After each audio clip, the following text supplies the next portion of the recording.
안녕하세요. 이선월 전문가입니다. 오늘은 이 보험 가입 요령에 대해서 좀 말씀드리겠는데요. 저희가 이제 보험을 많이 가입을 하시잖아요. 이 보험을 가입을 하실 때는 주위에 계신 설계사님들이나 요즘은 이제 TV 방송에 그 광고로 많이 나와서 이제 TV를 보시고 그 홈쇼핑에 대해서 이제 가입을 많이 하신 분들이 계시는데 이렇게 가입을 하시고 난 후에는 내가 어떠한 보험을 좀 시간이 지난 다음에는 내가 어떠한 보험을 가입을 했는지는 잘 모르세요. 그래서 저희가 이게 아주 간단한 문제인데 이거를 이 기본을 잘 못 지키는 분들이 워낙 많으셔서 제가 오늘은 보험 가입은 어떻게 해야 되는지 이 요령에 대해서 좀 말씀을 좀 드리도록 하겠습니다. 저희가 이제 보면 보험 가입은 어떤 분들이 하나요? 보험 가입을 하고 싶은데 어떻게 가입을 해야 되는지 잘 모르시잖아요. 그래서 이 보험 가입은 저희가 이제 그 주위에 계신 분들, 뭐 설계사님들이나 홈쇼핑, 그래서 보고 가입을 하시는 게 아니라 내가 어떠한 담보가 필요한지, 뭐 예를 들어서 암 진단금이나 뭐 뇌, 뭐 심장, 아니면 뭐 수술비. 나는 내 보험이 뭐 진단금은 충분한데 수술비가 부족하다. 그럼 수술비에 대해서만 가입을 해야 되는 거겠죠. 그래서 암 진단금 같은 경우도 내가 너무 많이 갖고 있다, 아니면 너무 조금 갖고 있다, 이제 그런 것도 다 판단을 하셔서 가입을 하셔야 되시는 거고요. 그다음에 이제 당뇨, 뭐 고혈압, 뭐 고지혈 등 뭐 이 만성 질환, 뭐 류마티스 관절염이든 뭐 만성 질환 갖고 계시는 분들, 이분들은 뭐 예전에 이 병이 걸리시기 전에 보험을 가입했던 분들은 내가 보험이 좀 더 필요한데, 아니면은 뭐 당뇨 합병증으로 해서 뭐 백내장에서 녹내장 왔을 때 내가 수술을 받아야 될 경우에 수술비가 얼마큼 있는가? 나는 수술비가 이제 안 들어갈 텐데, 그렇게 생각하시는 분들도 계실 거예요. 이제 그렇지만 요즘 보험은 웬만하면 보험을 다 가입을 해드리기 때문에 그런 생각 안 하셔도 되시고요. 그리고 가족력이라고 하게 되면 암, 뭐 뇌, 뭐 심장 질환, 뭐 등등, 고혈압이든 뭐 당뇨병이든 뭐 그 가족력이 걱정되시는 분들, 그다음에 어린 자녀 또는 부모님 보험을 이제 준비하고자 하시는 분들이 지금 이제 저희 시청자님들이 계시게 되면 잘 들어주시면 감사드리겠습니다. 그래서 보시게 되면 이 뇌졸중, 지금처럼 이 겨울이 이제 오게 되면요, 이 뇌졸중 환자들이 좀 많이 늘어나시잖아요. 그런데 이 뇌졸중 비율이 좀 젊어지고 있어요. 뇌졸중도 그렇고 뭐 급성신경쇠도 그렇고 좀 발병되는 확률이 좀 젊어지고 있습니다. 이 젊은 연령층에서 많이 늘어나고 있어요. 이거 보면 왜 그러냐면 뭐 담배도 피시고 흡연도 하시겠고 뭐 음주도 하시겠고, 근데 그런 경우도 있고 좀 비만도 있고요. 보시면 이제 이 당뇨 같은 경우도 2013년도는 하고 17년도하고는 상당히 많이 차이를 보이고 있죠. 고지혈증하고 고혈압도 마찬가지입니다. 그래서 보면 이 통계학적으로 좀 보게 되면요, 평균 수명이 뭐 예를 들어서 뭐 79.3세, 뭐 77, 6세, 뭐 이제 2010년도 기준으로 봤을 때 한 78세 정도 되는데요. 여성분은 한 6세 정도 됩니다.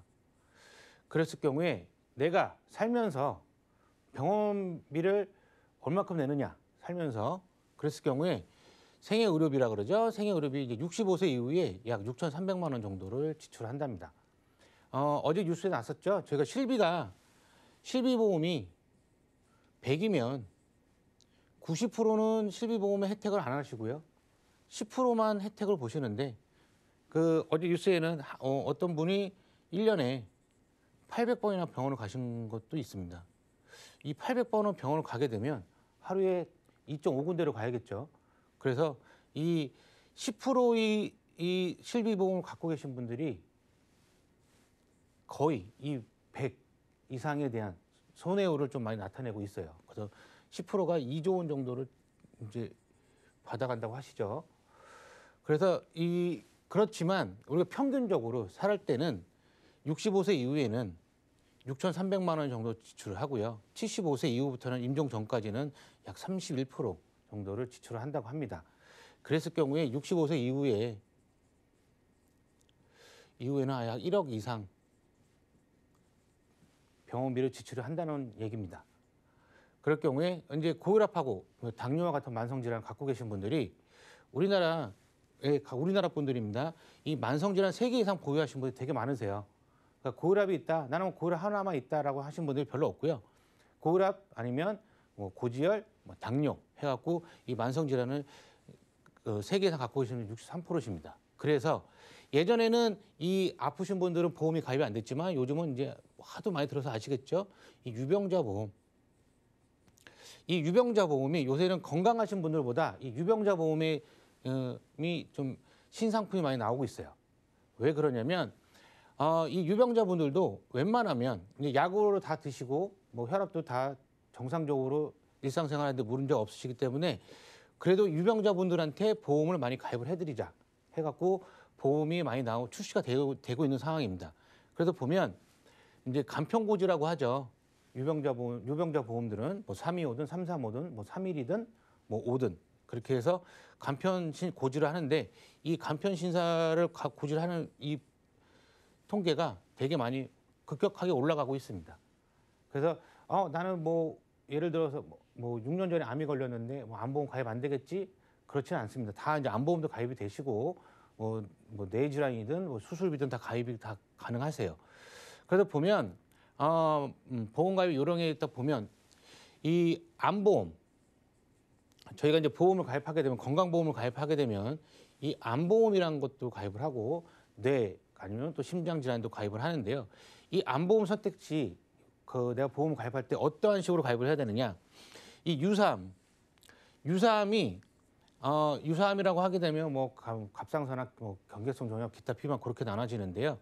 이 유사암이 요렇게 유방, 자궁, 방광, 전립선, 대장, 정막내암이 유사암으로 빠져 있느냐, 아니면 일반암으로 되어 있느냐, 그것도 중요합니다. 그래서 요렇게 이 유방, 자궁, 뭐 방광암, 뭐 전립선이 이제 생명보험 같은 경우는 이 유사암으로 빠져 있는 회사들이 좀 많아요. 근데 손해보험은 이 유사암도 일반암으로 쳐주는 회사들이 거의 대다수입니다. 그래서 내가 이 암보험을 가입할 때 이 유사암이 생명보험 쪽에 가입이 되어 있는지 가입을 해야 되는지 아니면 손해보험 쪽에 가입을 해야 되는지도 잘 판단하셔야 되시고요. 이 대장정막내암이라고 하게 되면 이제 병원에서 저희가 이제 일반적으로 암이 걸리시게 되면 C코드라는 게 나오는데 이 대장정막내암 같은 경우는 웬만하면 다 D코드로 줍니다. 이 D코드를 주기 때문에 이 D코드가 이 일반암으로 주는 회사가 아직까지 한 군데 있는데요. 이 D코드가 일반암을 주는 회사가 어딘지도 한번 잘 판단해 보시는 게 좋고요. 그리고 왜 그러냐면 유사암 같은 경우는 일반암이 뭐 1,000만 원 들어있다, 1,000만 원 들어있다 그러면 유사암 같은 경우는 대부분 10에서 20% 정도, 100에서 한 200만 주는 거죠. 그래서 소외감도 마찬가지고. 그래서 일반암은 당연히 이 가입 금액 1,000만 원이 들어있으면 1,000만 원을 당연히 드리는 거고.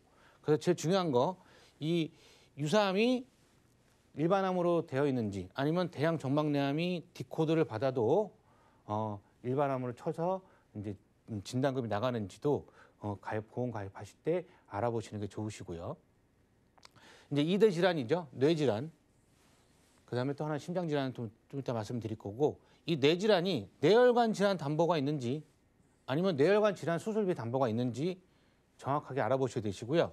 왜 그러냐면 이 뇌혈관 같은 경우는 이게 보시게 되면 코드가 I60부터 69까지 있는데 이 뇌혈관 질환이 담보가 있으신 거는 다 포함이 되시는 거고요.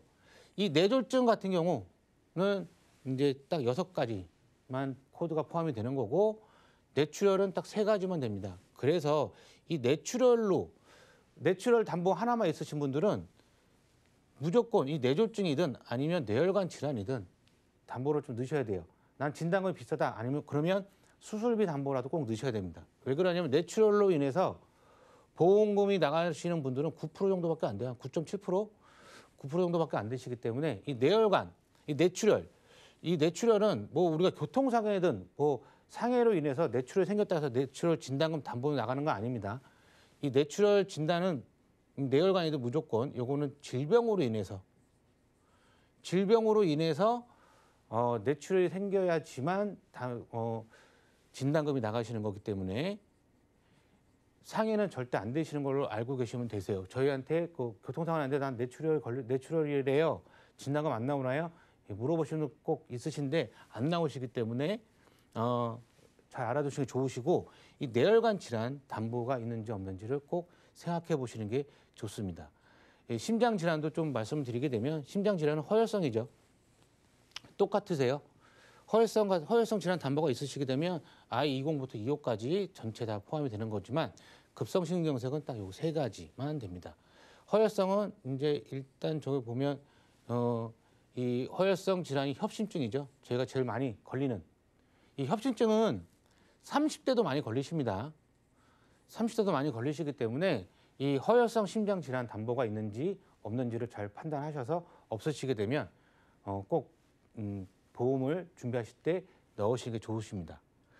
그래서 보면 이제 수술비, 예전에는 수술비라고 하게 되면 질병 수술비 얼마, 뭐 상해 수술비 얼마, 그리고 뭐 생명보험 같은 경우는 1에서 3종 얼마, 뭐 1에서 5종 얼마라고 했는데 요즘은 수술비가 너무너무 좋아졌어요. 아주 좋아졌기 때문에 보면 허혈성이든 뭐 뇌혈관이든 수술비를 담보를 이렇게 풀로 넣으셨을 경우에는 허혈성으로 인해서 내가 수술만 받게 되면 6,300만 원 정도, 6천만 원 이상 나오는 이 수술비 담보가 많이 생겼습니다. 보험회사들도 많고, 그리고 이제 저희가 백내장, 이 백내장 수술을 좀 많이 하시죠. 이게 수술비 담보에서 나가는 그 비율이 백내장이 1위입니다. 백내장이 1위인데요. 이 백내장 같은 경우는 이제 눈이 좀 안 좋거나 하게 되면은 렌즈 삽입술이라는 것도 하죠. 그래서 2016년 1월 이후에 실비를 가입되어 있으신 분들은 이 백내장에 대한 이 렌즈 삽입술에 대한 그 실비는 혜택이 적용이 안 되세요. 그래서 내 실비가 2016년도 전인지 후인지도 한번 알아보셔야 됩니다. 그래서 그 이후에 그러면 실비가 안 되면 어떡하냐? 그 수술비가 뭐 한쪽당 뭐 400만 원 정도 나오는데 양쪽이면 800이죠. 800에서 1,000만 원 정도 나오는데 그랬을 경우에 이 백내장 수술비 담보로 그래도 약간 얼마라도 커버를 할 수가 있으신 겁니다. 그래서 이게 더 좋은 게 어린애들도 편도선 수술 많이 합니다. 저도 어렸을 때 했고요. 근데 편도선 수술만 받아도 500만 원 정도가 나오세요. 그래서 수술비 담보가 내가 도대체 얼마큼 내가 수술비를 갖고 있는지 한번 확인하시고 보험 가입하실 때도 나는 수술비 담보를 좀 풀로 넣어주세요라고 얘기를 하시는 게 제일 좋으세요. 이 수술비는 진단금보다 훨씬 저렴합니다. 훨씬 저렴하기 때문에 진단금이 좀 부담이 되시는 분들은 수술비로 커버할 수 있으시고요. 이 수술비는 일회성이 아니라 매회 줍니다. 매회. 진단금은 한 번 주고 끝나버리죠. 근데 이 수술비 담보는 매회 드리기 때문에 이 수술비 담보는 꼭 풀로 넣으시는 게 좋습니다. 그 다음에 요즘은 이제 그 간병이 좀 필요하죠. 간병인입니다. 간병보험이 아니라 간병인보험이에요. 간병인. 사람이 와서 저를 간병해 주는 거죠. 그래서 이 간병인 보험이 좀 출시는 됐지만 이 보험이 되게 좋아요. 담보는 되게 좋지만 단점은 3년 갱신이에요. 왜 그러냐면 이제 나온 지가 3년이 안 됐고 그 손해율을 지금 따질 수가 없기 때문에 그냥 보험사들이 손해를 안 입기 위해서 그냥 3년 갱신으로 만들어 놨습니다. 그래서 이 초창기 때 그 간병인 보험이 나왔을 때는 일반 건강보험에다가 끼워서 팔았는데 요즘은 이 간병인 보험이 여기저기 들어갈 수가 있어요. 그래서 좀 저렴하게 가입할 수 있는 방법이 운전자 보험에 가입할 수가 있습니다. 건강하신 분들이 표준체인데 30세이신 분이 보험료가 얼마 안 하죠. 간병인이 넣는데도 간병인 보험을 넣는데도 30세가 6천 원, 50세가 만 원, 60세가 14,000원. 여성분들이 좀 비싸요. 간병인은. 여성분들은 입원을 하시게 되면 남편분들이 그렇게 간병 안 해드리기 때문에 간병인을 좀 쓰는 확률이 좀 많기 때문에 여성분들이 좀 비쌉니다.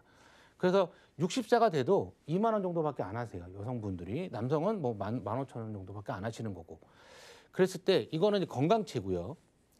유병자, 아프신 분들이 간병인 보험을 가입을 하셨을 때는 그래도 저렴하십니다. 60세가 남성분들은 한 26,000원 정도, 여성분들은 43,000원 정도.